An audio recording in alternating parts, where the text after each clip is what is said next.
നമസ്കാരം. സ്പോട്ട് ലൈവിലേക്ക് സ്വാഗതം.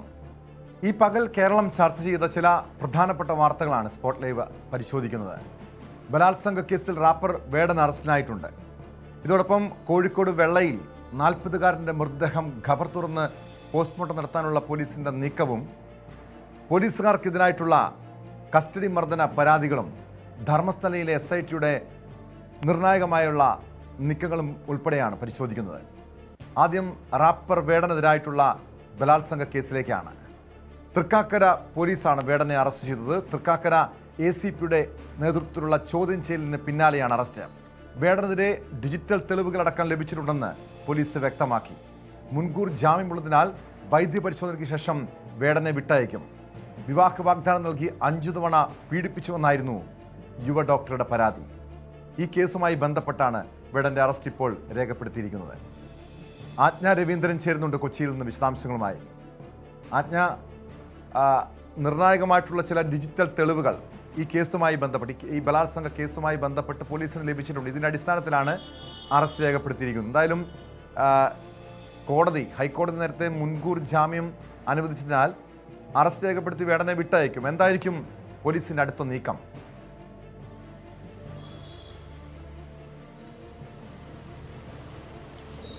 ഹൈക്കോടതി മുൻകൂർ ജാമ്യം അനുവദിക്കുന്ന സാഹചര്യത്തിലാണ് ഇന്ന് 9, 10 തീയതികളിൽ അന്വേഷണ ഉദ്യോഗസ്ഥന് മുൻപാകെ ഹാജരാകണമെന്ന് നിർദ്ദേശിച്ചിരുന്നത്. ജാമ്യ വ്യവസ്ഥയിൽ തന്നെ അത് അങ്ങനൊരു നിർദ്ദേശമുണ്ടായിരുന്നു.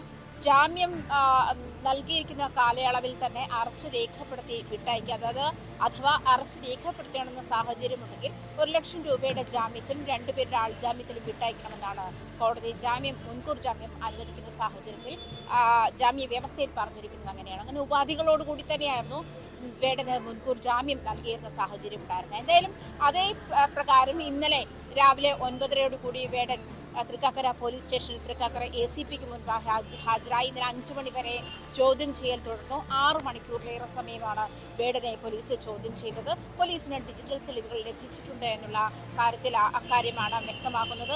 മാത്രമല്ല, ഇന്ന് ചോദ്യം ചെയ്തതിനു ശേഷം വേടന്റെ അറസ്റ്റ് രേഖപ്പെടുത്തിയിട്ടുണ്ട്. വൈദ്യ പരിശോധനയ്ക്ക് ശേഷം വേടനെ വിട്ടയക്കുന്ന, അതായത് കോടതി നൽകിയിരിക്കുന്ന ഉപാധികളോടെ വിട്ടയക്കുന്ന സാഹചര്യമാണ് നിലവിലുള്ളത്. മാത്രമല്ല, വേടനെതിരെ സെൻട്രൽ പോലീസ് സ്റ്റേഷനിൽ രജിസ്റ്റർ ചെയ്തിരിക്കുന്ന കേസിൽ പരാതിക്കാരുടെ മൊഴി ലഭിച്ചിട്ടില്ല. അതുകൊണ്ട് തുടർ നടപടികൾ മുന്നോട്ട് പോയിട്ടില്ല എന്നാണ് പോലീസ് അറിയിക്കുന്നത്. എങ്ങനെയാണ് എന്നിരുന്നാൽ പോലും ആ കേസിലും ജില്ലാ കോടതി വേടന് മുൻകൂർ ജാമ്യം നൽകിയിട്ടുണ്ട്. നമുക്കറിയാം, 2021 മുതൽ 2023 വരെയുള്ള കാലയളവിൽ വിവിധ ഘട്ടങ്ങളിലായി 5 തവണ പീഡിപ്പിച്ചു എന്നുള്ളതാണ് അതിജീവിതയുടെ പരാതി. അങ്ങനെയാണ് ആ പരാതി. മാത്രമല്ല, വേടനെ പാട്ട് റിലീസ് ചെയ്യാൻ വേണ്ടി 31,000 രൂപ പലതവണയായിട്ട് തന്നിൽ നിന്നും തട്ടിയെടുത്തു എന്നുള്ള പരാതിയുമുണ്ട്. മാനസിക അസ്വാസ്ഥ്യം മൂലം അല്ലെങ്കിൽ ഇതുമായി ബന്ധപ്പെട്ട് ഡിപ്രഷനിലായിരുന്ന സാഹചര്യത്തിലായതുകൊണ്ടാണ് ഈ 2023 മുതൽ 25 ജൂലൈ 30 വരെയുള്ള കാലയളവിൽ പരാതി നൽകാതിരുന്നത്. അതിനുശേഷമാണ് പരാതി നൽകാം എന്നുള്ള ഒരു തീരുമാനത്തിലെത്തിയെന്ന് അതിജീവിത കോടതിയെ ബോധ്യപ്പെടുത്തിയിട്ടുണ്ട്. പക്ഷേ വീണ്ടും കോടതി ആവർത്തിക്കുന്ന ഒരു സാഹചര്യം, അതായത് വിവാഹ വാഗ്ദാനം നൽകി പീഡിപ്പിക്കുന്ന അല്ലെങ്കിൽ ഉഭയസമ്മത പ്രകാരമുള്ള ലൈംഗിക ബന്ധം എങ്ങനെയാണ് പീഡനമാകുന്നത്, ബലാത്സംഗമാകുന്നത് എന്നുള്ള ചോദ്യം പലതവണ ജസ്റ്റിസ് ബെച്ചു കുര്യൻ തോമസിന്റെ ഭാഗത്തുനിന്നും ഉണ്ടായിരുന്നു. ആ ഒരു സാഹചര്യത്തിലാണ് മുൻകൂർ ജാമ്യം നൽകിയത്. മാത്രമല്ല, വേടന് വേണ്ടി ലുക്കൌട്ട് നോട്ടീസ് പുറപ്പെടുവിക്കുന്നു, പോലീസ് വേടന് സംരക്ഷണം നൽകുന്നു തുടങ്ങിയ ലുക്കൌട്ട് നോട്ടീസ് പുറപ്പെടുവിച്ചിട്ട് പോലും വേടനെ പോലെ പ്രശസ്തനായ ഒരാളെ കണ്ടെത്താനായില്ല, വേടന് പോലീസ് സംരക്ഷണം നൽകുന്നു തുടങ്ങിയ വിമർശനങ്ങളൊക്കെ ഈ ഒരു ഘട്ടത്തിൽ ഉണ്ടായിരുന്നതാണ്. വലിയ വിമർശനങ്ങൾക്കൊടുവിലാണ് മുൻകൂർ ജാമ്യത്തിന് ശേഷം കഴിഞ്ഞ ദിവസം കോടതിയുടെ നിർദ്ദേശപ്രകാരം ഇന്നലെ വേടൻ പോലീസ് സ്റ്റേഷനിൽ ഹാജരാകുന്നതും കോടതിയുടെ നിർദ്ദേശപ്രകാരമുള്ള ചോദ്യം ചെയ്യലിന് ഹാജരാകുന്നതും അതേ തുടർന്നുള്ള നടപടിക്രമങ്ങളാണെന്ന് വേടനെ അറസ്റ്റ് രേഖപ്പെടുത്തിയിരിക്കുന്നതും വൈദ്യപരിശോധനയ്ക്ക് ഹാജരാക്കിയ ശേഷം വിട്ടയക്കുമെന്നുള്ള അറിയിപ്പും പോലീസ് സ്റ്റേഷനിൽ ലഭിച്ചിരിക്കുന്നത്. തൃക്കാക്കര ACPയുടെ നേതൃത്വത്തിലാണ് ചോദ്യം ചെയ്യൽ. വേടൻ ചോദ്യം ചെയ്യുന്നതിനോട് പൂർണ്ണമായി സഹകരിക്കുന്നുണ്ട് എന്ന് തന്നെയാണ് പോലീസ് വ്യക്തമാക്കുന്നത് കേട്ടോ. തീർച്ചയായും ആജ്ഞ, എന്തായാലും കോടതിയുടെ ഒരു മുൻകൂർ ജാമ്യം കോടതി അനുവദിച്ചിരിക്കാൻ മറ്റു നടപടികൾ പോലീസിൻ്റെ ഭാഗത്തുനിന്നുണ്ടാകില്ല. പക്ഷേ ഇവിടെ ഡിജിറ്റൽ തെളിവുകൾ ഈ കേസുമായി ബന്ധപ്പെട്ട് പോലീസിന് ലഭിച്ചിട്ടുണ്ട്. 5 തവണ പീഡിപ്പിച്ചുവെന്നാണ് യുവ ഡോക്ടറുടെ പരാതിയുള്ളത്. അതിൽ കൊച്ചിയിലെ ഫ്ലാറ്റിലടക്കം അങ്ങനെ വിവിധ സ്ഥലങ്ങളിൽ വെച്ച് പീഡിപ്പിച്ചുവെന്ന കൃത്യമായ വിവരങ്ങളാണ് ഇവർ കൈമാറിയിരിക്കുന്നത്. ഡിജിറ്റൽ തെളിവിനപ്പുറം ഈ കേസുമായി ബന്ധപ്പെട്ട് മറ്റ് തെളിവുകൾ പോലീസിന് കണ്ടെത്താൻ കഴിഞ്ഞിട്ടുണ്ടോ?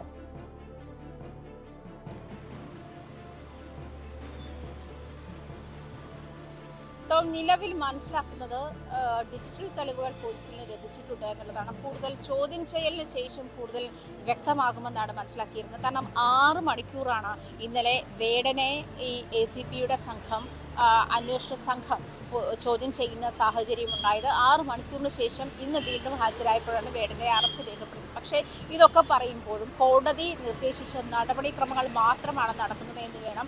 പോലീസ് അതിൽ ഡിജിറ്റൽ തെളിവുകൾ ലഭിച്ചിട്ടുണ്ട് എന്ന് പറയുമ്പോഴും ഈ കേസിന് ആസ്പദമായിട്ടുള്ള അല്ലെങ്കിൽ കേസിന് കൂടുതൽ അതിജീവിതയുടെ പരാതിക്ക് കൂടുതൽ ബലം ലഭിക്കുന്ന തരത്തിലുള്ള തെളിവുകളാണോ ലഭിച്ചിട്ടുള്ളത്, അതോ പണം ട്രാൻസാക്ട് ചെയ്തിട്ടുള്ള ഡിജിറ്റൽ തെളിവുകൾ? നേരത്തെ തന്നെ ട്രാൻസാക്ഷൻ്റെ ഡീറ്റെയിൽസ് ഒക്കെ അതിജീവിതം നൽകിയിരുന്നു. ഇത്തരം കാര്യങ്ങൾ വ്യക്തത പോലീസിനുണ്ട്. അതുകൊണ്ട് തന്നെ ഈ കേസുമായി, ബലാത്സംഗ കേസുമായി ബന്ധപ്പെട്ട് അതല്ലെങ്കിൽ വേടൻ ബലാത്സംഗ കേസിൽ പ്രതിയാണ് എന്ന് സ്ഥിരീകരിക്കുന്ന തരത്തിലുള്ള തെളിവാണോ ലഭിച്ചത് എന്നുള്ള കാര്യത്തിൽ വ്യക്തത വരാനുണ്ട്. എന്നിരുന്നാൽ പോലും കോടതി ആവർത്തിച്ച് ചോദിക്കുമ്പോഴും ഉഭയസമ്മതപ്രകാരമുള്ള ലൈംഗികത എങ്ങനെയാണ് ബലാത്സംഗമാകുന്നത് എന്ന് ചോദിക്കുമ്പോഴും മറ്റൊരു നോംസ് പലപ്പോഴും കോടതി ഗാർഹിക പീഡനങ്ങൾ ഉൾപ്പെടെ ചൂണ്ടിക്കാട്ടിയിരിക്കുന്ന ചില നോംസുകൾ കൂടുതൽ പരിശോധിച്ചാൽ വീട്ടമ്മയാണെങ്കിലും അല്ലെങ്കിൽ ഭാര്യയാണെങ്കിലും പോലും അനുവാദമില്ലാതെയുള്ള അവരുടെ അനുവാദമില്ലാതെയുള്ള ലൈംഗിക ബന്ധത്തിനുള്ള നിർബന്ധം റേപ്പായിട്ട് കണക്കാക്കാം, അതല്ലെങ്കിൽ അത് പീഡനമായി കണക്കാക്കാം എന്ന് തന്നെ ഒരു നോംസ് ഉണ്ട്. അത്തരം സാഹചര്യങ്ങൾ ഉണ്ടായിട്ടുണ്ടോ തുടങ്ങിയ കാര്യങ്ങളൊക്കെ വേടനെ വീണ്ടും ചോദ്യം ചെയ്തതിൽ നിന്ന് മാത്രമേ മനസ്സിലാവുകയുള്ളൂ. എന്തായാലും കോടതിയുടെ മുൻപിലുള്ള ഒരു സാഹചര്യം എന്ന് പറഞ്ഞാൽ 5 തവണ ഈ അതിജീവിത പീഡിപ്പിക്കപ്പെട്ടത്. അതായത് ആദ്യഘട്ടത്തിൽ അവർ വളരെ വ്യക്തമായി പറയുന്നുണ്ട്, ഫ്ലാറ്റിലെത്തി തന്നോട് ബലമായി അത്തരത്തിലൊരു സാഹചര്യത്തിലേക്ക് നയിച്ചു കൊണ്ടുപോകുന്ന ഒരു സാഹചര്യമാണ്. പിന്നീടാണ് വിവാഹ വാഗ്ദാനം നൽകിയത്, അല്ലെങ്കിൽ വിവാഹം കഴിക്കാമെന്ന് വേടൻ തീരുമാനിക്കുന്നത്. പക്ഷെ വേടൻ്റെ വേർഷൻ അനുസരിച്ചിട്ട് ഇത് പണം തട്ടാനുള്ള മാർഗമാണ്. അതല്ലെങ്കിൽ ഇന്നലെ വേടൻ മാധ്യമങ്ങളോട് പ്രതികരിക്കുമ്പോൾ ഇത് കോടതി വിധിക്കുന്ന കേസാണ്, അതിനുശേഷം എനിക്കിപ്പോൾ എന്തായാലും പറയാനുണ്ട്, അതിനുശേഷം ഞാൻ വന്ന് പറയുമല്ലോ എന്നുള്ള ഒരു വേർഷനാണ്, അല്ലെങ്കിൽ എന്നുള്ളൊരു അഭിപ്രായമാണ് വേടൻ്റെ ഭാഗത്തു നിന്നും ഉണ്ടായത്, എന്നുള്ള പ്രതികരണമാണ് വേടൻ്റെ ഭാഗത്തു നിന്നും ഉണ്ടായത്. അത് പക്ഷേ കേസിൻ്റെ മറ്റ് നടപടിക്രമങ്ങൾക്ക് ശേഷം, കോടതിയിലിരിക്കുന്ന കേസ് എന്നുള്ള നടപടിക്രമങ്ങൾക്ക് ശേഷം വീണ്ടും ഒരു പക്ഷേ വേടൻ അതുമായി ബന്ധപ്പെട്ട് പ്രതികരണങ്ങൾ നടത്തിയേക്കാം. കഴിഞ്ഞ ദിവസങ്ങളിൽ പത്തനംതിട്ടയിൽ നടന്നിട്ടുള്ള ഷോയ്ക്കിടെയും വേടൻ അത്തരത്തിൽ താൻ ഇവിടെ തന്നെയുണ്ട്, അല്ലെങ്കിൽ താൻ ഇവിടെയും ഒളിവിൽ പോയിട്ടില്ല എന്ന് വേടൻ ഉറക്കെ പ്രഖ്യാപിക്കുമ്പോഴും എന്തുകൊണ്ടാണ് വേടനെതിരെ ലുക്കൌട്ട് നോട്ടീസ് പുറപ്പെടുവിച്ചപ്പോൾ പോലും പോലീസിന് വേടനെ കണ്ടെത്താനാകാത്ത ഒരു സാഹചര്യത്തിലേക്ക്, അതായത് വേടന് മുൻകൂർ ജാമ്യം ലഭിക്കുന്ന വരെ വെയിറ്റ് ചെയ്യേണ്ടുന്ന ഒരു സാഹചര്യം. തീർച്ചയായും അതാണ് ആജ്ഞ സൂചിപ്പിച്ചതുപോലെ ഒരു ലുക്കൌട്ട് നോട്ടീസ് വരെയും പോലീസ് ഇറക്കി. പക്ഷേ വേടനെ കണ്ടെത്താനുള്ള ശ്രമങ്ങൾ പോലീസിന്റെ ഭാഗത്തുനിന്ന് ഉണ്ടായില്ല എന്നതിന്റെ പ്രധാനപ്പെട്ട തെളിവായിരുന്നു താൻ എവിടെയും പോയിട്ടില്ല, ഇവിടെ തന്നെ ഉണ്ടായിരുന്നുവെന്ന് വേടൻ തന്നെ വെളിപ്പെടുത്തിയതിന്റെ കാരണവും. ആജ്ഞ ഇതൊരു ഒറ്റപ്പെട്ട കേസല്ല. ഈ യുവ ഡോക്ടറുടെ പരാതി മറ്റ് 2 യുവതികൾ കൂടി മുഖ്യമന്ത്രിക്ക് പരാതി നൽകിയതാണ്. ഇതിൻ്റെ അടിസ്ഥാനത്തിൽ അന്വേഷിക്കാൻ പോലീസിന് കേസ് കൈമാറുകയും ചെയ്തതാണ്. ആ 2 കേസുകളിൽ പോലീസിൻ്റെ നടപടികൾ എവിടം വരെ എത്തിയിട്ടുണ്ട്? കാരണം നേരത്തെ ഹൈക്കോടതിയിൽ ഈ അതിജീവിത ചൂണ്ടിക്കാണിച്ച കാര്യം ഇതായിരുന്നു, താൻ മാത്രമല്ല ഇര, വേടൻ സമാനമായ രീതിയിൽ വിവാഹ വാഗ്ദാനം നൽകി കൂടുതൽ യുവതികളെ പീഡിപ്പിച്ചിട്ടുണ്ടെന്ന് ചൂണ്ടിക്കാണിച്ചിരുന്നുവല്ലോ. പോലീസ് ഇതുമായി ബന്ധപ്പെട്ട നിങ്ങൾ റിപ്പോർട്ട് ഹൈക്കോടതിയിൽ സമർപ്പിച്ചിരുന്നോ?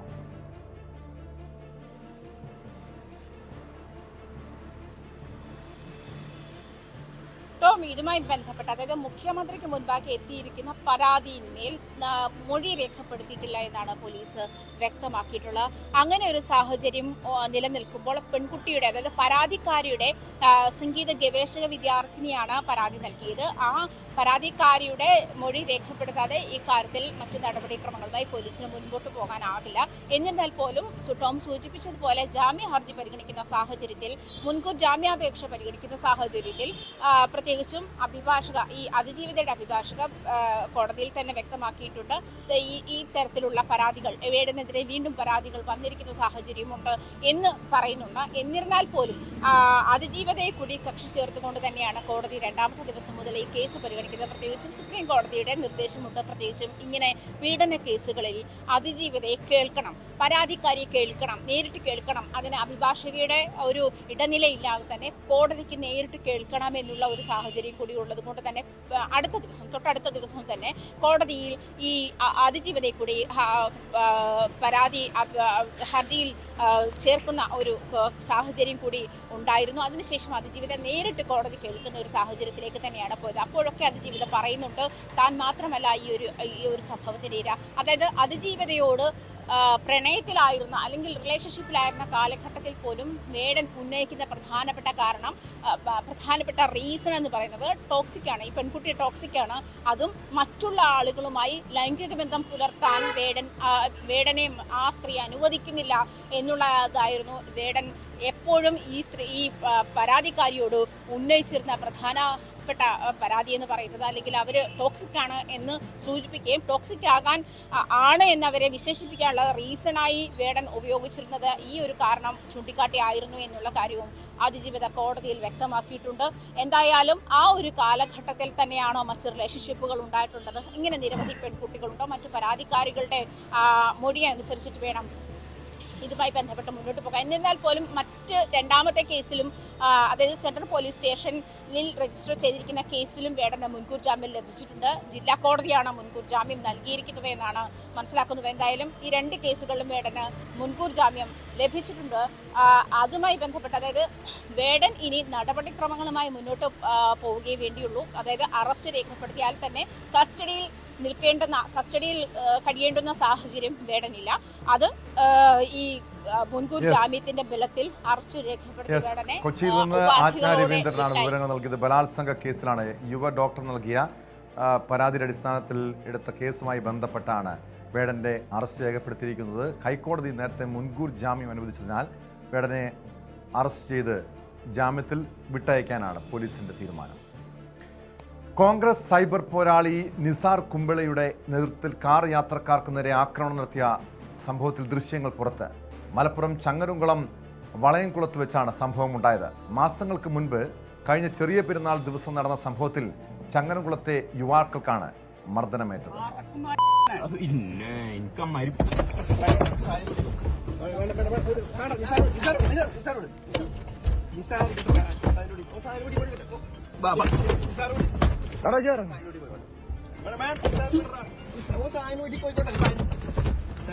പോയിക്കോട്ടെ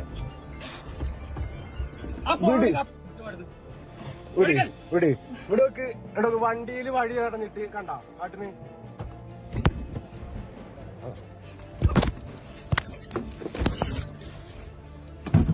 എന്താ കാട്ടിന് ഇങ്ങോട്ട് നോക്കിക്കാ. ഇത് നിങ്ങള് വലിയ ഇത് കൊടുക്കേണ്ടി വരും കേട്ടാ. ഇത് നിങ്ങൾ വലിയ ഇത് കൊടുക്കേണ്ടി വരും ഉറപ്പാണ് കേട്ടാ. വണ്ടി കേട്ടിട്ട് പരിപാടി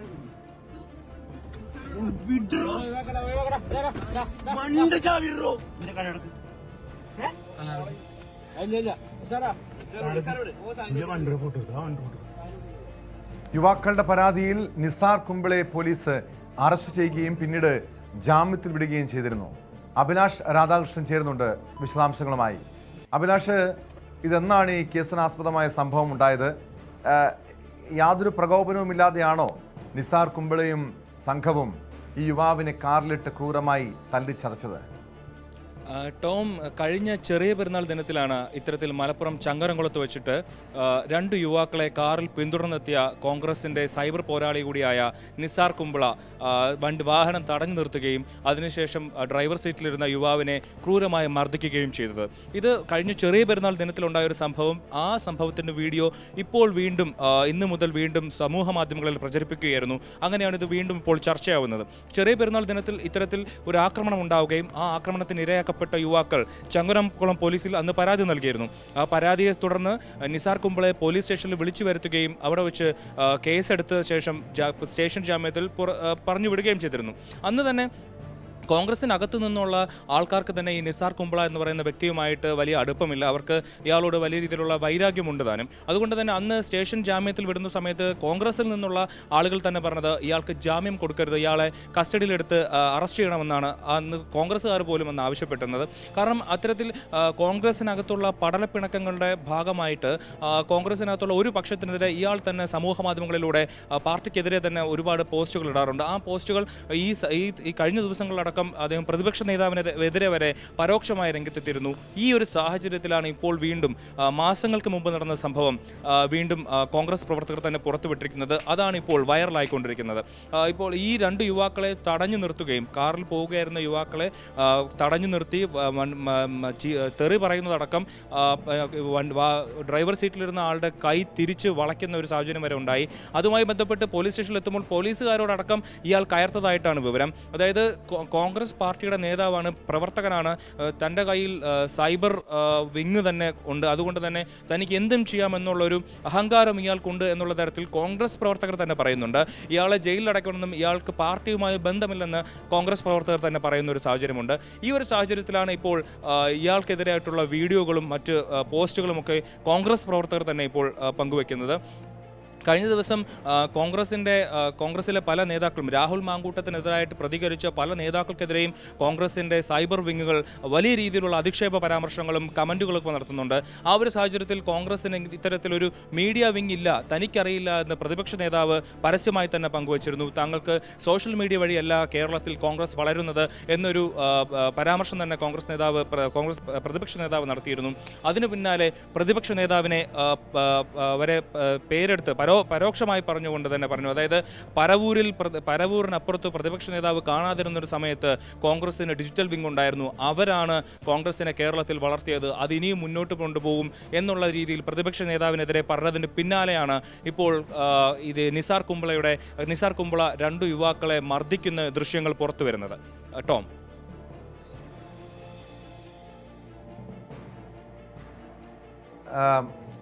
അഭിലാഷ്, ഇപ്പം എന്തായാലും നേരത്തെയാണ് ഈ കേസ് മാസങ്ങൾക്ക് മുമ്പ് നടന്ന സംഭവമാണ്.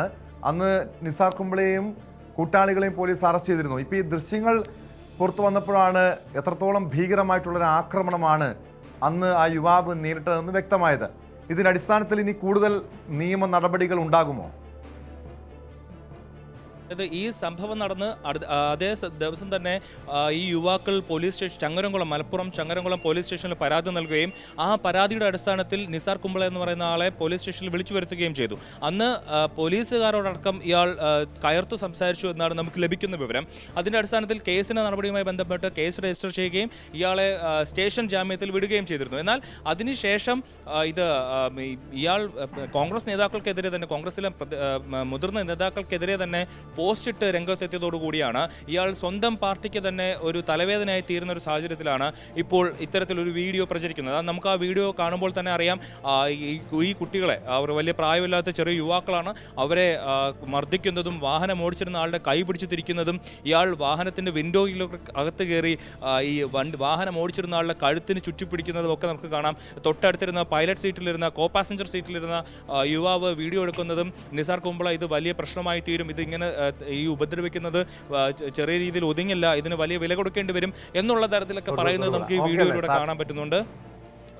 ഇപ്പോൾ വലിയ രീതിയിൽ ഈ യുവാക്കളെ ആക്രമിക്കുന്ന ദൃശ്യങ്ങൾ ഇപ്പോൾ വീണ്ടും പുറത്തു വന്നതോടുകൂടി ഇതിന് കേസുമായി ബന്ധപ്പെട്ട് കൂടുതൽ നടപടികൾ ഉണ്ടാകുമോ എന്നുള്ള കാര്യത്തിൽ നമുക്ക് വരും മണിക്കൂറുകളിൽ അറിയാൻ പറ്റും. കാരണം ഇത് ഒരു ചെറിയൊരു തർക്കമല്ല. രണ്ട് യുവാക്കളെ തെറി വിളിക്കുന്നുണ്ട്, അവരെ കൈയേറ്റം ചെയ്യുന്നുണ്ട്, വാഹനം ഓടിച്ചിരുന്ന ആളുടെ കൈ പിടിച്ചു തിരിക്കുന്നുണ്ട്. ഈ നിസാർ കുംബ്ലയ്ക്ക് ഒപ്പം ഉണ്ടായിരുന്ന ആൾ നമുക്കിത് ഒഴിവാക്കൂ എന്ന് പറയുന്നുണ്ടെങ്കിലും നിസാർ കുംബ്ല അത് കേൾക്കാതെ വീണ്ടും ഈ കുട്ടികളെ ഉപദ്രവിക്കുന്ന ഒരു സാഹചര്യമുണ്ട്. ഇത് ഇപ്പോൾ മാസങ്ങൾക്ക് മുമ്പ് നടന്ന ഒരു സംഭവമാണ്. അത് ഇപ്പോൾ കോൺഗ്രസുമായി ബന്ധപ്പെട്ടുള്ള പിണക്കങ്ങൾക്ക് ശേഷമാണ് ഇപ്പോൾ വീണ്ടും പുറത്തു വരുന്നത്. ഇയാളെ പാർട്ടി തന്നെ ഒതുക്കാൻ ശ്രമിക്കുന്നു, അല്ലെങ്കിൽ പാർട്ടിയിലെ ഒരു വിഭാഗം ഇയാളെ കൈകൾക്ക് ഇടാൻ വേണ്ടിയിട്ടുള്ള ശ്രമങ്ങളുടെ ഭാഗമായിട്ടാണ് ഇപ്പോൾ ഇത്തരത്തിലൊരു വീഡിയോ വരുന്നത് എന്നുള്ളതാണ് നിരീക്ഷണം. അയാൾ പ്രതിപക്ഷ നേതാവിനും പാർട്ടിക്കുമെതിരെ വലിയ രീതിയിലുള്ള അധിക്ഷേപ പരാമർശങ്ങൾ നടത്തി വരുന്നുണ്ട്. രാഹുൽ മാങ്കൂട്ടത്തിൻ്റെ വിഷയവുമായി ബന്ധപ്പെട്ട് കോൺഗ്രസിനകത്ത് നിന്നുള്ള ആൾക്കാരെ തെറി വിളിക്കുന്ന, അല്ലെങ്കിൽ അവർക്കെതിരെ അധിക്ഷേപ പരാമർശങ്ങൾ നടത്തുന്ന, ഒരുപക്ഷെ ഒരു പബ്ലിക് പ്ലാറ്റ്ഫോമിൽ നമുക്ക് പുറത്തു പറയാൻ കഴിയാത്ത രീതിയിലുള്ള വാക്കുകൾ ഉപയോഗിച്ച് സ്ത്രീകളായിട്ടുള്ള നേതാക്കൾക്കെതിരെ വരെ വലിയ രീതിയിലുള്ള അധിക്ഷേപ പരാമർശങ്ങൾ നടത്തുന്നുണ്ട്. ഈ ഒരു സാഹചര്യത്തിലാണ് കോൺഗ്രസിൻ്റെ നേതാക്കൾ തന്നെ കോൺഗ്രസിൻ്റെ ഇത്തരത്തിൽ സൈബർ വിങ്ങുകളെ തള്ളിപ്പറഞ്ഞുകൊണ്ട് രംഗത്തെത്തിയത്. ഈ ഒരു സാഹചര്യത്തിലാണ് പ്രതിപക്ഷ നേതാവിനെതിരെ വരെ പരോക്ഷമായി വിമർശനം ഉന്നയിച്ചുകൊണ്ട് പ്രതിപക്ഷ നേതാവ് പരവൂർ എന്ന് പറയുന്ന സ്ഥലത്തിന് പുറത്തറിയാത്തൊരു സാഹചര്യത്തിൽ വരെ ഇരുന്ന് ആരെന്ന് പോലും അറിയാത്ത സാഹചര്യത്തിൽ വരെ ഇവർ ഇതേപോലെ ഡിജിറ്റൽ വിങ്ങുകൾ നടത്തിയിരുന്നു. അതുവഴിയാണ് കോൺഗ്രസ് പാർട്ടി വളർന്നത്. അതുപോലെ ഉമ്മൻചാണ്ടിയുടെ കേരളത്തിൽ ഉമ്മൻചാണ്ടി ഭരണം തുടർഭരണം ഉണ്ടാവേണ്ടതായിരുന്നു. അന്ന് 2016 ഉമ്മൻചാണ്ടി വീണ്ടും മുഖ്യമന്ത്രി ആവേണ്ടതായിരുന്നു. അന്ന് കോൺഗ്രസിനെ പിന്നിൽ നിന്ന് കുത്തിയത് VD സതീശനാണെന്നുള്ള പരോക്ഷ വിമർശനം വരെ കഴിഞ്ഞ ദിവസം ഇതേ നിസാർ കുമ്പള ഫേസ്ബുക്കിലൂടെ ഉന്നയിച്ചിരുന്നു. അതിന് പിന്നാലെയാണ് ഇപ്പോൾ നിസാർ കുമ്പളയ്ക്കെതിരായിട്ടുള്ള ഈ പഴയ വീഡിയോ വീണ്ടും വൈറലായി വരുന്നത്. ഇത് കോൺഗ്രസ് പാർട്ടിയിൽ നിന്നുള്ള പടലപ്പിണക്കങ്ങളുടെ ഭാഗമായിട്ട് തന്നെയാണ് ഇത്തരത്തിൽ സൈബർ രാധാകൃഷ്ണനാണ് വിവരങ്ങൾ നൽകിയത്. എന്തായാലും കോൺഗ്രസിന്റെ സൈബർ പോരാളി നിസാർ കുമ്പളയാണ്. നിസാർ കുമ്പളയുടെ ഗുണ്ടായിസത്തിന്റെ ദൃശ്യങ്ങളാണ് ഇപ്പോൾ പുറത്തു വന്നത്. ഒരു യുവാവിനെ മലപ്പുറത്ത് വെച്ച് ക്രൂരമായി തല്ലിച്ചതയ്ക്കുന്നതാണ് ദൃശ്യങ്ങളുള്ളത്. ഏതാനും മാസങ്ങൾക്ക് മുമ്പുള്ള സംഭവത്തിൻ്റെ ദൃശ്യങ്ങളാണ് പുറത്തു വന്നിരിക്കുന്നത്. ഈ കേസുമായി ബന്ധപ്പെട്ട് നിസാർ കുമ്പളയെയും കൂട്ടുപ്രതികളെയും പോലീസ് നേരത്തെ അറസ്റ്റ് ചെയ്തിരുന്നു. സ്പോട്ട് ലൈവ് തുടരുന്നു. കോഴിക്കോട് വെള്ളയിൽ 40-കാരൻ്റെ മൃതദേഹം ഖബർ തുറന്ന് പോസ്റ്റ്മോർട്ടം നടത്താൻ പോലീസ്. ഈ മാസം 6-നാണ് തോണിച്ചാൽ സ്വദേശി അസീം മരിച്ചത്. മരണത്തിൽ കുടുംബം സംശയം പ്രകടിപ്പിച്ചതോടെയാണ് ഖബർ തുറന്ന് മൃതദേഹം പോസ്റ്റ്മോർട്ടം നടത്താൻ തീരുമാനിച്ചത്. സത്യം പുറത്തു വരണമെന്ന് അസീമിന്റെ കുടുംബം പ്രതികരിച്ചു. ആരാണ് എന്താണെന്നുള്ളതും തിരിഞ്ഞു കിട്ടണം എനിക്ക്, അത്രേ ഉള്ളൂ. ഇവന്റെ കണ്ണും മേടിച്ച് കുടിച്ച് നടക്കുന്ന ആൾക്കാർ എന്നെ ചെയ്തതാണോ വേറെ ആരെങ്കിലും ആണോ എന്ന് പറയാൻ കഴിയില്ല. ഇവന്റെ കൂട്ടത്തിൽ ഇവനെ പൈസ കിട്ടിക്കഴിഞ്ഞാൽ ഫുള്ള് മറ്റുള്ള കമ്പനിക്കാരെ കൊണ്ടുപോയി കുടിപ്പിക്കലാണ്. എന്നിട്ട് എൻ്റെ അടുത്ത് വന്നിട്ട് 10-200 ചോദിച്ചാൽ പറയും എൻ്റെ പേരെടുത്ത് പറയും കൊണ്ടായി കൊടുക്കാനും പറയും. 2 കുടുംബം നോക്കണം, ഞാൻ എന്നാലും ചെയ്യുന്നത് എന്തെങ്കിലുമൊക്കെ എൻ്റെ കുട്ടികൾക്ക് എൻ്റെ പേരെ കുട്ടികളല്ലേ. ഇവർ ഞാൻ ജീവിച്ചിരിക്കുന്ന ആരംഭം മറ്റൊരുത്തൻ്റെ കഞ്ഞിയുടെ വെള്ളത്തിന് പോരെന്നുള്ള നിർബന്ധക്കാരനാണ് ഞാൻ. ആരൊക്കെ ഉണ്ടായിരുന്നു കൂടെ അല്ലെ? ആ ഒരു ചിന്ത ഇല്ല. ആരൊക്കെ ഉണ്ടായിരുന്നുള്ള അറിയില്ല ഞങ്ങൾക്ക്. സത്യത്തിൽ നമ്മൾ കണ്ടിട്ടുമില്ല. അത്രേ ഉള്ളൂ എനിക്ക് പ്രശ്നം. സംശയം എന്നുള്ള കാരണം എന്ന് പറഞ്ഞാൽ ഇവിടെ നെഞ്ഞിൻ്റെ അവിടെ ഒരു പാടുണ്ടായിരുന്നു. പിന്നെ വലത്തെ കൈയിൻ്റെ മസിലിൻ്റെ അവിടെ ഒരു ചുവന്ന അടിയാളം, മുഖത്ത് 2 പാടും ഉണ്ടായിരുന്നു. ഇതൊക്കെ കണ്ടപ്പോൾ നിങ്ങൾക്ക് ഒരു സംശയം ഉണ്ടോ? ആ, അങ്ങനെയാണ് പോലീസിന് കേസ് എടുത്തത്. പിന്നെ തലയിൽ ബ്ലീഡിങ്ങും ഉണ്ടായിരുന്നു. ഈ ആശുപത്രി ചെന്ന ശേഷം എങ്ങനെയായിരുന്നു? കണ്ണ് തുറക്കണില്ല, സംസാരിക്കണമില്ല, ശ്വാസം വലിക്കണുണ്ട്, കൈ പൊക്കണുണ്ട്, അത്ര പറ്റണുള്ളൂ. സർജറിക്കുള്ള ഒരുക്കങ്ങളൊക്കെ ചെയ്തതാണ്. ആ, സർജറിക്ക് ഒരുക്കം എടുത്തിട്ട് മുടി ഷേവ് ചെയ്യണതിൻ്റെ ഇടയ്ക്കാണ് റെഡ് ഏരിയയിലേക്ക് കൊണ്ടുപോകണത്. സ്ട്രക്ചറിൽ തന്നെ സ്പീഡിൽ കൊണ്ടുപോയി. പിന്നെ നമ്മളവിടെ ഇരുന്ന് ഷോക്കായിട്ടിരുന്ന് അങ്ങനെ തന്നെ ഇരുന്നു. MS അനീഷ് കുമാർ ചേരുന്നുണ്ട് കോഴിക്കോട് നിന്ന് വിവരങ്ങളുമായി. അനീഷ്, ഏതാനും ദിവസങ്ങൾക്ക് മുമ്പാണ് ഈ അസീമിന്റെ മരണം സംഭവിക്കുന്നത്. അതിനുശേഷം കുടുംബം സംശയം പ്രകടിപ്പിച്ച് പോലീസിൽ പരാതി നൽകുന്നു. പോലീസ് ഇപ്പോൾ പോസ്റ്റ്മോർട്ടം നടത്താൻ തീരുമാനിച്ചിട്ടുണ്ട്. എന്താണ് കുടുംബത്തിന്റെ പരാതിയിലുള്ളത്? ആരിലേക്കാണ് ഈ സംശയം നീളുന്നത്? പോലീസിന്റെ നടപടികൾ എങ്ങനെയാണ്?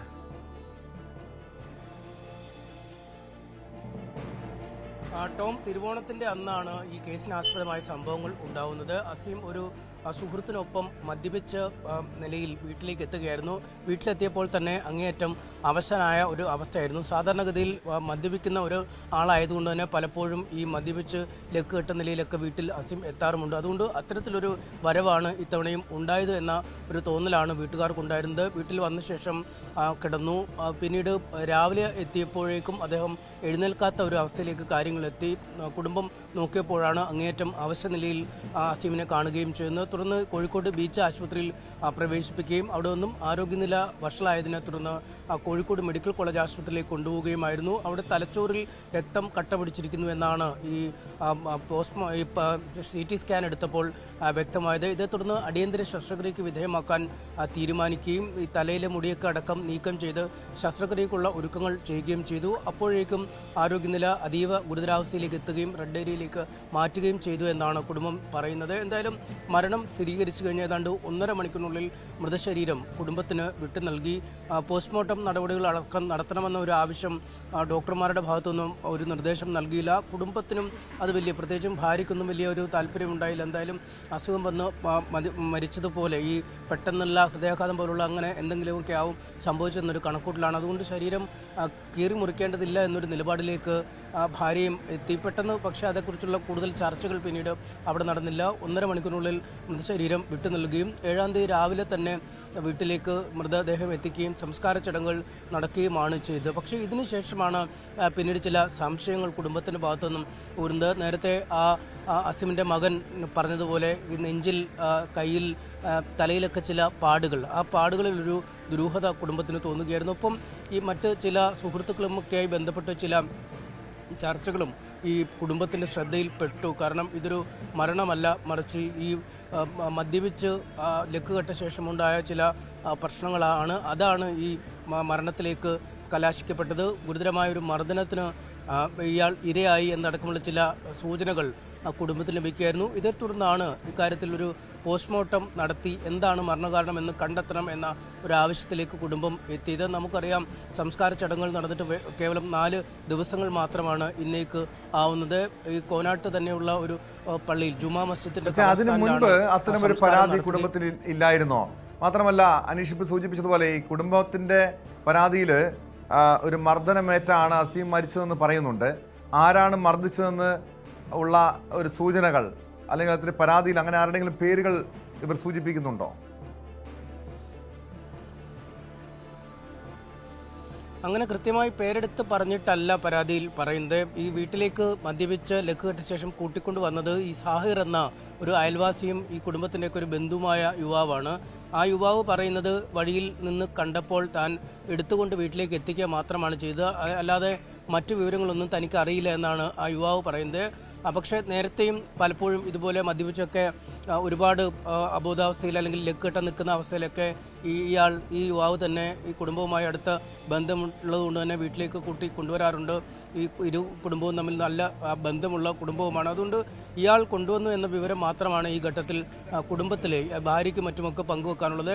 അതിനു മുമ്പ് എന്താണ് സംഭവിച്ചത്, അല്ലെങ്കിൽ ഈ യുവാവിന് എന്തെങ്കിലും പങ്കുണ്ടോ, അല്ലെങ്കിൽ ഈ യുവാവ് ഇയാളെ കൂട്ടിക്കൊണ്ട് വരുന്നതിന് മുമ്പ് എന്താണ് സംഭവിച്ചത്, ഇനി അബദ്ധത്തിൽ വഴിയിലോ മറ്റും വീണുപോയതാണോ, അല്ലെങ്കിൽ മദ്യപിച്ച് അബോധാവസ്ഥയിലായപ്പോൾ ശരീരത്തിന് എന്തെങ്കിലും സംഭവിച്ച മാറ്റങ്ങളാണോ, അത്തരം പല പല കാര്യങ്ങൾ ആണ് ഈ സംശയത്തിൻ്റെ മുനയിലേക്ക് നീങ്ങിയത്. എന്തായാലും തലച്ചോറിൽ രക്തം കട്ട പിടിച്ചിട്ടുണ്ട് എന്ന് ഈ സ്കാനിങ്ങിലടക്കം വ്യക്തമായിരുന്നു. ആ വീഴ്ച എങ്ങനെ ഉണ്ടായി എന്നതാണ് പ്രധാനപ്പെട്ട ചോദ്യം. ഈ ചില സുഹൃത്തുക്കൾ വഴിയൊക്കെ നടത്തിയ അന്വേഷണത്തിൽ ആരൊക്കെയോമായി എന്തൊക്കെയോ പ്രശ്നങ്ങളുണ്ടായി എന്ന് മനസ്സിലാവുന്നു. പക്ഷേ അതേക്കുറിച്ചൊരു വ്യക്തമായ ചിത്രം കുടുംബത്തിനില്ല. നേരത്തെ നമ്മളോട് സംസാരിച്ചത് ഈ അസീമിൻ്റെ ഭാര്യാപിതാവാണ്. ഭാര്യാപിതാവ് പറയുന്നത് ഒരുപാട് ആളുകളുമായി ഇയാൾക്ക് ബന്ധമുണ്ട്, പ്രത്യേകിച്ചും ഈ മദ്യപാന സദസ്സുകളുമായി ബന്ധപ്പെട്ടൊക്കെയാണ് കൂടുതൽ ആളുകളുമായി ഇടപഴകുന്നത്.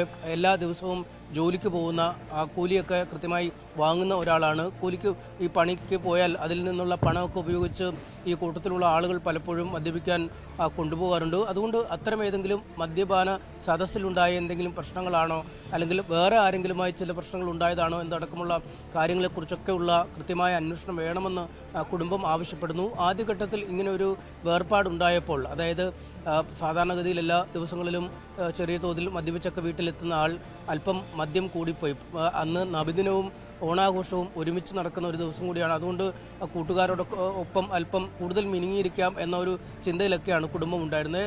അതിനുശേഷം ഉണ്ടായ എന്തെങ്കിലും ശാരീരിക അവസ്ഥയായിരിക്കും മരണത്തിലേക്ക് നയിച്ചതെന്നൊരു നിഗമനത്തിൽ അവർ എത്തുകയും ചെയ്തു. അതാണ് ആദ്യ ദിവസം വലിയ ഒരു സംശയത്തിലേക്ക് നീങ്ങാതിരിക്കുകയും മൃതദേഹം സംസ്കരിക്കാനുള്ള മുൻകൈ എടുക്കുകയൊക്കെ കുടുംബം ചെയ്തു. പക്ഷേ പിന്നീടാണ് ഇത്തരം ചില സൂചനകളും ഇത്തരം അവ്യക്തമായ ചില വിവരങ്ങളും കുടുംബത്തിന് ലഭിക്കുകയും ഇതിന്മേൽ ഒരു നടപടി വേണം, അല്ലെങ്കിൽ എന്താണ് മരണകാരണമെന്ന് കൃത്യമായി അറിയണമെന്ന ഒരു ആവശ്യത്തിലേക്ക് അവർ നീങ്ങുകയും ചെയ്തു. എന്തായാലും പോലീസ് ഈ എക്സിമേഷൻ, അതായത് ഈ മൃതദേഹം പുറത്തെടുത്തുള്ള പരിശോധനകൾ നടത്താനുള്ള നടപടിക്രമങ്ങളൊക്കെ പൂർത്തിയാക്കി വരുന്നു. ഒരുപക്ഷെ ഇന്ന് അതിനുള്ള ഉത്തരവ് എത്തിയേക്കുമെന്നാണ് കരുതുന്നത്. പക്ഷേ ഇന്നിപ്പോൾ വൈകിയതിനാൽ നാളത്തേക്ക് ഈ മൃതദേഹം ഖബർസ്ഥാൻ തുറന്നുള്ള പരിശോധന നടക്കുമെന്നാണ് അറിയിച്ചിരിക്കുന്നത്. ഫോറസ്റ്റ് വിദഗ്ധരെയും അസീമിന് സംഭവിച്ചതെന്ന് അറിയണം. കുടുംബം ആവശ്യപ്പെടുന്ന പോലെ സത്യം പുറത്തു വരണം. അതിനുവേണ്ടിയാണ് ഈ പോസ്റ്റ്മോർട്ടം നടത്താൻ പോലീസ് തീരുമാനിച്ചിരിക്കുന്നത്. MS അനീഷ് കുമാറാണ് വിവരങ്ങൾ നൽകിയത്. പാലക്കാട് പുതുപ്പെരിയാർത്ത് യുവതിയെ ഭർത്തൃവീട്ടിൽ മരിച്ച നിലയിൽ കണ്ടെത്തി. ചോളോട് സ്വദേശിനി മീര ആണ് മരിച്ചത്. ഇന്നലെ ഭർത്താവുമായി പിണങ്ങി സ്വന്തം വീട്ടിലേക്ക് മീര വന്നിരുന്നു. രാത്രി 11ഓടെ ഭർത്താവ് അനൂപെത്തി കൂട്ടിക്കൊണ്ടുപോകുകയായിരുന്നുവെന്നും ഇതിനുശേഷമാണ് മീര മരിച്ചതെന്നുമാണ് ബന്ധുക്കൾ പറയുന്നത്. മരണവിവരം അറിയിച്ചത് പോലീസാണെന്നും മീര ഒരിക്കലും ആത്മഹത്യ ചെയ്യില്ലെന്നും കുടുംബാംഗങ്ങൾ പറയുന്നു.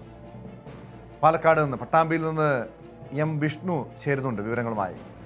വിഷ്ണു, ചെറിയ ദാമ്പത്യ പ്രശ്നത്തെ തുടർന്ന് സ്വന്തം വീട്ടിലേക്ക് വരുന്നു, രാത്രിയോടുകൂടി ഭർത്താവിനൊപ്പം പോകുന്നു. അതിനുശേഷം വീട്ടുകാരറിയുന്നത് ഈ യുവതിയുടെ മീരയുടെ മരണ വാർത്തയാണ്. എന്താണ് കുടുംബം പറയുന്നത്? കാരണം ആത്മഹത്യ ചെയ്യില്ല എന്ന് അവർ പറയുന്നുണ്ട്, ഉറപ്പിച്ച് പറയുന്നുണ്ട്. ദുരൂഹത സംശയിക്കുന്നുണ്ട്. പോലീസിന്റെ നടപടി എന്താണ്? തീർച്ചയായും ടോം, ഇന്ന് രാവിലെയാണ് ദാരുണ സംഭവം ഉണ്ടായത്. പാലക്കാട് പുതുപ്പരിയാരത്ത് യുവതിയെ ഭർത്തൃ വീട്ടിൽ മരിച്ച നിലയിൽ കണ്ടെത്തുകയായിരുന്നു, തൂങ്ങി മരിച്ച നിലയിൽ കണ്ടെത്തുകയായിരുന്നു. ചേളൂർ സ്വദേശിനി മീരയാണ് മരിച്ചത്. കുറച്ചു നാൾ 1.5 വർഷം മുമ്പാണ് മീരയും അനൂപും തമ്മിൽ വിവാഹം കഴിക്കുന്നത്. ഇവർ സുഹൃത്തുക്കളായിരുന്നു അതിനു മുമ്പ്. മീരയുടെ 2ാം വിവാഹമാണിത്. വിവാഹം കഴിഞ്ഞ് കുറച്ചു നാൾ കഴിഞ്ഞുകൂടെ തന്നെ അനൂപിന്റെ ഭാഗത്തു നിന്നും മീരയ്ക്ക് ഉപദ്രവങ്ങൾ ഉണ്ടാവാറുണ്ടെന്ന് ബന്ധുക്കൾ ഇന്ന് വ്യക്തമാക്കിയിട്ടുണ്ട്. ഇതിനുശേഷം ഇന്ന് കുറെ നാളുകളായിട്ട് ഉപദ്രവം തുടരുകയും ഇന്നലെ മീര അനൂപുമായി വഴക്കിട്ടുകൊണ്ട് സ്വന്തം വീട്ടിലേക്ക് വരികയുമായിരുന്നു. തുടർന്ന് വീട്ടുകാരും മീരയും ഒക്കെ ഇന്ന് പോലീസിൽ പരാതി കൊടുക്കാമെന്നുള്ള തീരുമാനത്തിലേക്ക് എത്തിയിരുന്നു എന്നാണ് നമുക്ക് ലഭിക്കുന്ന വിവരം. സംഭവത്തിൽ ഇന്നലെ രാത്രി 11 മണിയോട് കൂടി ഈ ഭർത്താവ് അനൂപ് മീരയുടെ വീട്ടിലെത്തുകയും തുടർന്ന് കാര്യങ്ങൾ സംസാരിക്കുകയും സമവായത്തിലെത്തുകയും മീരയെ കൂട്ടിക്കൊണ്ട് പോവുകയുമായിരുന്നു. എന്നാൽ ഇന്ന് രാവിലെയാണ് മീരയുടെ മരണവാർത്ത ഈ വീട്ടുകാരറിയുന്നത്. അതും പോലീസാണ്, ഹേമാംബിക നഗർ പോലീസാണ് മീരയുടെ ബന്ധുക്കളെ ഈ മരണവിവരം അറിയിക്കുന്നത്.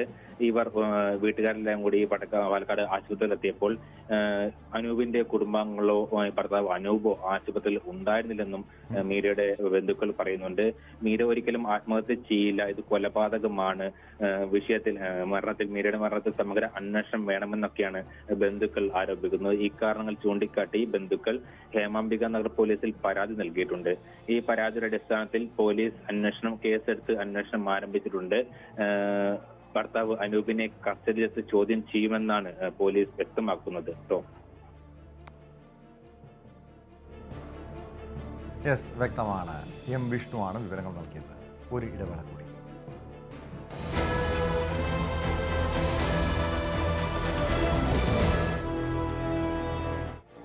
ധർമ്മസ്ഥലയിൽ യൂട്യൂബർ മനാഫിന്റെ ചോദ്യം ചെയ്യൽ തുടരുന്നു. അന്വേഷണത്തിന് സഹായകരമായ നിർണായക തെളിവുകൾ SITക്ക് കൈമാറിയതായി മനാഫ് വ്യക്തമാക്കി. മുൻ ശുചീകരണ തൊഴിലാളി ചിന്നയ്യെ കോടതിയിൽ തെളിവിനായി ഹാജരാക്കിയ തലയോട്ടിയുമായി ബന്ധപ്പെട്ട തെളിവുകളാണ് SITക്ക് കൈമാറിയതെന്ന് മനാഫ് പറഞ്ഞു. ചോദ്യം ചെയ്യൽ ഇന്ന് പൂർത്തിയായേക്കും. വിവരങ്ങളുമായി KV ബൈജു ചേരുന്നുണ്ട്. ബൈജു, ഈ ധർമ്മസ്ഥലയിൽ പോലീസിന്റെ ഇപ്പോഴത്തെ നീക്കം ഈ ആക്ഷൻ കമ്മിറ്റി അംഗങ്ങളെ ചോദ്യം ചെയ്യുന്നതാണ്.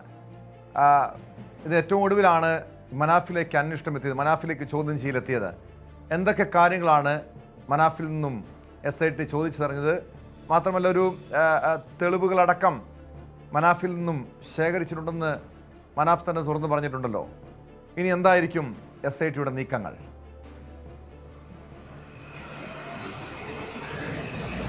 തീർച്ചയായും ടോമെ, ഇതിൽ ഈ അന്വേഷണത്തിന് സഹായകരമായ നിർണായകമായ തെളിവുകളാണ് മനാഫ് കൈമാറിയെന്നാണ് നമുക്ക് ലഭിക്കുന്ന വിവരം. അത്തരത്തിൽ ടോം സൂചിപ്പിച്ചതുപോലെ തന്നെ ഈ ചിന്നയ്യ എന്ന് പറയുന്ന ഈ മുൻ ശുചീകരണ തൊഴിലാളി ഇപ്പോൾ ജുഡീഷ്യൽ കസ്റ്റഡിയിലാണ് ഇദ്ദേഹം. ഇയാൾ ഹാജരാക്കിയ തലയോട്ടിയുമായി ബന്ധപ്പെട്ട് വളരെ നിർണായകമായ തെളിവാണ് SITക്ക് മനാഫിനെ ചോദ്യം ചെയ്തതിലൂടെ ലഭിച്ചതെന്നാണ് മനസ്സിലാക്കാൻ സാധിക്കുന്നത്. അദ്ദേഹത്തിന്റെ വാട്സാപ്പ് സന്ദേശങ്ങളിൽ നിന്നാണ് ഇത്തരത്തിലുള്ള തെളിവുകൾ ഉണ്ടായത്. അത്തരം തെളിവുകളെല്ലാം തന്നെ SITക്ക് മനാഫ് കൈമാറിയിട്ടുണ്ട്. ഇതിൽ പ്രധാനമായും മനാഫിന്റെ പ്രതികരണം ഇന്ന് രാവിലെ ലഭിക്കുകയുണ്ടായി. കാരണം തുടർച്ചയായ 3-ാം ദിവസമാണ് മനാഫിനെ ചോദ്യം ചെയ്യുന്നത്. അതിൽ ഇന്നത്തെ ദിവസം വളരെ പ്രധാനമാണ്. മനാഫിനെ ഈ ചോദ്യം ചെയ്യൽ ഇന്ന് വൈകിട്ടോടുകൂടി പൂർത്തിയാകുമെന്നാണ് നമുക്ക് മനസ്സിലാക്കാൻ സാധിക്കുന്നത്. ഇതിൽ വാട്സാപ്പ് ചാറ്റിലുണ്ടായിരുന്ന വളരെ പ്രധാനപ്പെട്ട അന്വേഷണത്തിന് വലിയ തോതിൽ നിർണായകമായേക്കാവുന്ന തെളിവുകളാണ് ഇപ്പോൾ ലഭിച്ചിട്ടുള്ളത്. അതായത് ഈ തലയോട്ടി അത് ആരാണ് ഈ ചിന്നയെ ഏൽപ്പിച്ചത് എന്നത് സംബന്ധിച്ച് കൃത്യമായ തെളിവുകൾ, അതിന്റെ വീഡിയോ ദൃശ്യം പകർത്തിയതാണ്. അത്തരത്തിലുള്ള കാര്യങ്ങളൊക്കെ മനാഫിൽ നിന്ന് മനസ്സിലാക്കിയിരിക്കുന്നു. മനാഫ് ഇതിൽ പ്രതികരിച്ചത് സത്യം തെളിയണം, അതിന് ഏത് രീതിയിലും ഈ SITയുമായി സഹകരിക്കുമെന്നത് തന്നെയാണ്.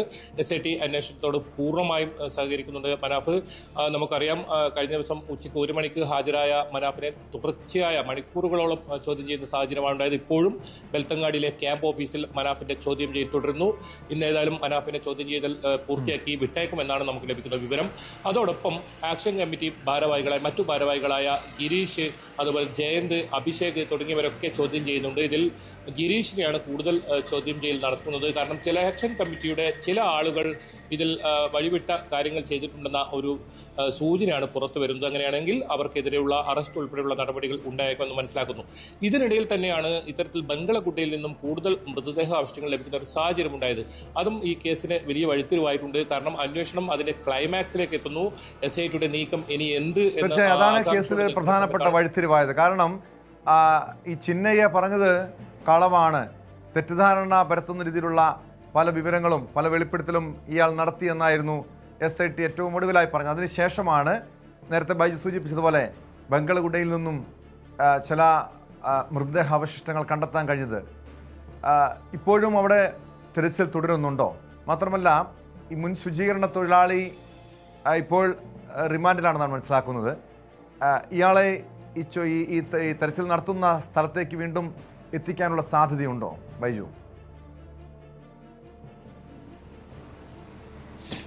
ടോമെ, 15 ദിവസം ഇയാൾ SITയുടെ കസ്റ്റഡിയിലായിരുന്നു. നിലവിൽ ഇയാൾ ജുഡീഷ്യൽ കസ്റ്റഡിയിലാണ്. ഇപ്പോൾ ഇയാളുടെ പോലീസ് കസ്റ്റഡി കാലാവധി അവസാനിച്ചിരിക്കുന്നു. ജുഡീഷ്യൽ കസ്റ്റഡിയാണ്. ഈ ശുചീകരണ തൊഴിലാളി ചൂണ്ടിക്കാട്ടിയ സ്ഥലത്ത് നിന്നല്ല ഇത്തരം മൃതദേഹാവശിഷ്ടങ്ങൾ ലഭിച്ചതെന്നും ഈ കേസിനെ വളരെ ശ്രദ്ധേയമാകുന്നു. ഇത് സൗജന്യയുടെ അമ്മയുടെ സഹോദരൻ വിട്ടല ഗൌഡ എന്ന് പറയുന്ന അയാൾ ആക്ഷൻ കമ്മിറ്റി പ്രവർത്തകനും നേതാവൊക്കെയായ ഇയാൾ ചൂണ്ടിക്കാട്ടിയ ഒരു സ്ഥലത്ത് നിന്നാണ് ബംഗളഗുഡയിൽ നിന്നും ഇത്തരത്തിൽ ഒരു കൂടുതൽ മൃതദേഹാവശിഷ്ടങ്ങൾ ലഭിച്ചതെന്നാണ് ഇതിൽ ഏറ്റവും പ്രത്യേകത. എന്തുകൊണ്ട് ചിന്നയ്യ ആ സ്ഥലം കാട്ടിക്കൊടുത്തില്ല എന്ന ചോദ്യങ്ങളൊക്കെ ഉയരുന്നുണ്ട്. ഏതായാലും ഇത് കുഴഞ്ഞു മറിഞ്ഞ ഒരു സ്ഥിതിയാണ് ധർമ്മസ്ഥലയിലെ കേസുള്ളത്. അത് പലപ്പോഴും മാറിയും മറിഞ്ഞും വരുന്ന സാഹചര്യമാണ്. എന്തായാലും ഈ ക്ലൈമാക്സിലേക്ക് എത്തിയിരിക്കുന്നു. അതിന്റെ അന്തിമ റിപ്പോർട്ട് കോടതിക്ക് സമർപ്പിക്കാനൊക്കെ ഒരുങ്ങുന്ന ഒരു സാഹചര്യത്തിലാണ് ഇത്തരത്തിലുള്ള ട്വിസ്റ്റുകളൊക്കെ ഉണ്ടായിട്ടുള്ളത്. എന്തായാലും ഇതിന്റെ അവസാനം ഏത് രീതിയിൽ ഇതിനിപ്പോൾ ഒരു കേസ് അന്വേഷണം പരിസമാപ്തി ഉണ്ടാകുമെന്ന കാര്യത്തിൽ ആകാംക്ഷയുണ്ട്.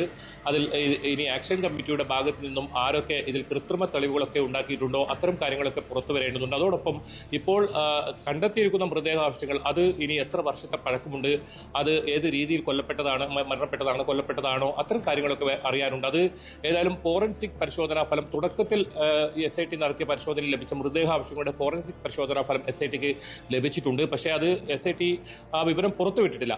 ഇപ്പോൾ ലഭിച്ച അസ്ഥി അതുപോലെ തന്നെ ഇത്തരത്തിലുള്ള അവശിഷ്ടങ്ങളൊക്കെ ഫോറൻസിക് ലാബിലേക്ക് ബംഗളൂരുവിലേക്ക് ഇപ്പോൾ അയച്ചിട്ടുമുണ്ട്. ഏതായാലും എന്താണ് ഇതിൽ SITയുടെ ഒരു നിഗമനം, ഏറ്റവും ഒടുവിലായി വരാൻ പോകുന്ന നിഗമനം അത് തന്നെയാണ് ഇതിൽ ഏറ്റവും പ്രധാനം. ഏത് രീതിയിലാണ് ആക്ഷൻ കമ്മിറ്റി ഇതിൽ ഇടപെട്ടത്? വഴിവിട്ട ഇടപെടൽ ആക്ഷൻ കമ്മിറ്റിയുടെ ഭാഗത്തുനിന്ന് ചില ആളുകളുടെ ഭാഗത്തുനിന്ന് ഉണ്ടായി എന്ന ഒരു വിവരം കൂടി ഇപ്പോൾ പുറത്തു വരുന്നുണ്ട്. ഇതിൽ ഒരുപാട് കാര്യങ്ങൾ ഇത്തരത്തിൽ സത്യമായും ഉണ്ട്. അതുപോലെ തന്നെ ഇതിൽ കെട്ടിച്ചമച്ച ഒരുപാട് തെളിവുകളുമുണ്ട്. അതെല്ലാം പുറത്തു വരേണ്ടതുണ്ട്. എന്തായാലും ഇതിൽ സത്യം പുറത്തു വരണം എന്ന് തന്നെയാണ് നമ്മളും ഇതിൽ തുടക്കത്തിൽ മുതൽ തന്നെ ആഗ്രഹിച്ചത്.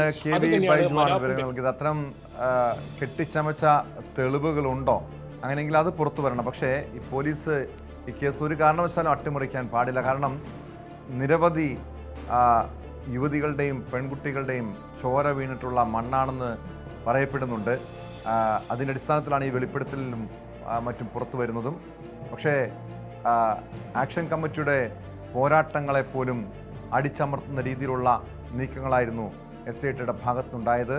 ഈ സാക്ഷിയെയും ആക്ഷൻ കമ്മിറ്റി അംഗങ്ങളെയും പ്രതി ചേർക്കുന്ന സാഹചര്യം പോലും ഉണ്ടായി. സാക്ഷിയെ അറസ്റ്റ് ചെയ്യുന്ന സാഹചര്യം ഉണ്ടായി. പക്ഷേ ഇവിടെ ഇരകൾക്ക് നീതി കിട്ടണം, സത്യം പുറത്തു വരണം. സ്പോട്ട് ലൈവ് പൂർണ്ണമാകുന്നു. നമസ്കാരം.